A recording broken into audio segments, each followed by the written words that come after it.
Hi, I'm Rob Cram, and today we're taking a look at the Bandai Namco games published and in-house studio NatsumeAtari developed Godzilla, which released at the end of last year in Japan on PS3 and now makes a transition to the PS3 and PS4 for English-speaking and European audiences.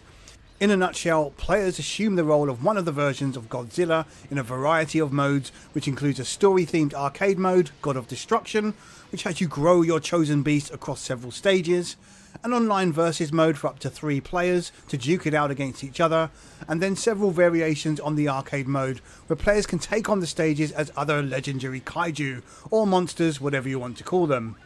There's a survival mode thrown in for good measure entitled King of Kaiju, which has players survive 6 opponents without dying and the aim of completion in the fastest time to rank up on the online leaderboards. So there's enough to do here, except the gameplay fits into just 2 main categories. On one hand, during the God of Destruction mode, you'll be tasked with taking down generators to gain G energy, which in turn increases the size of Godzilla. Again, at the end, there's a leaderboard to compare and contrast with others. And on the other hand, you'll have stages become invaded by other kaiju, sometimes more than one at a time, which need to be taken out before moving on to the next stage.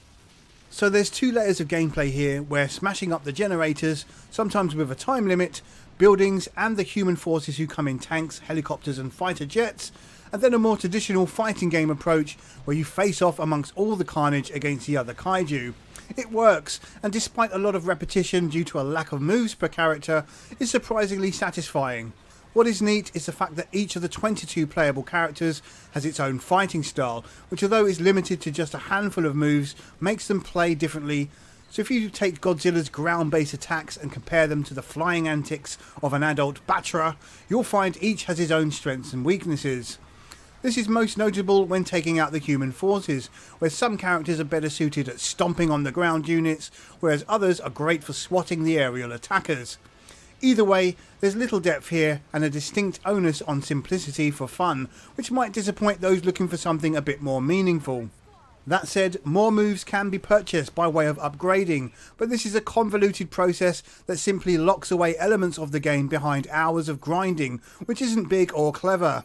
Sure, it's something to work towards once you've cleared all 25 stages and replay them again and again, but just feels a bit like too much effort is required when the basics are so limited. In terms of visuals, it's obvious the game as a whole is a low-budget affair, although the front end is pleasantly doused in authentic imagery from the Kaiju movies. There's little to push the hardware, even when buildings are crumbling left, right and centre. It's clear the game is a PS3 port with no expense spared in making the environments look the part to suit the PS4 capabilities, which is a shame. That said, everything runs smoothly, with no hiccups or dips, although with the general slow pace of the hulking characters, a desire to hit 60 frames is not really an issue. Aside from being disappointed with the game's visual quality, the audio is full on and comes with Japanese or English cheesy voiceovers with subtitles that suit the tongue-in-cheek nature of the premise on offer here. The music can get repetitive, much like the gameplay, and is something that can be muted if desired. For the longer term, it will take less than a day's play to beat all 25 stages and unlock the majority of the extra characters. Then, as already mentioned, it's a hard slog to level them all up if that's your calling, but isn't necessary unless you want to prove your worth against online peers and random players. The Versus mode offers one-on-one or a battle royale with 3 players across several stages, lifted from the single player. It's a fun distraction, but due to the limited depth means it's not something you'll be spending days and weeks playing. Sadly, there's no local game modes for multiple players, and a co-op mode of sorts would have been a great addition. There's a compendium of info in the form of the Kaiju Guide, which gives a neat look at many characters from the movies, for those who need reminding or want a bit of nostalgia. There's also a diorama model mode to tinker with, which allows you to place models and then take and share snaps with the wider audience, if that's your thing. It's a bit fiddly to use, but a nice bonus all the same, especially as you can take snaps in black and white to recreate some of the older encounters. So to surmise, Godzilla is a game aimed squarely at the fans of the Kaiju movies, and perhaps younger gamers who enjoy a bit of mindless destruction without having to think too much about plot or objectives.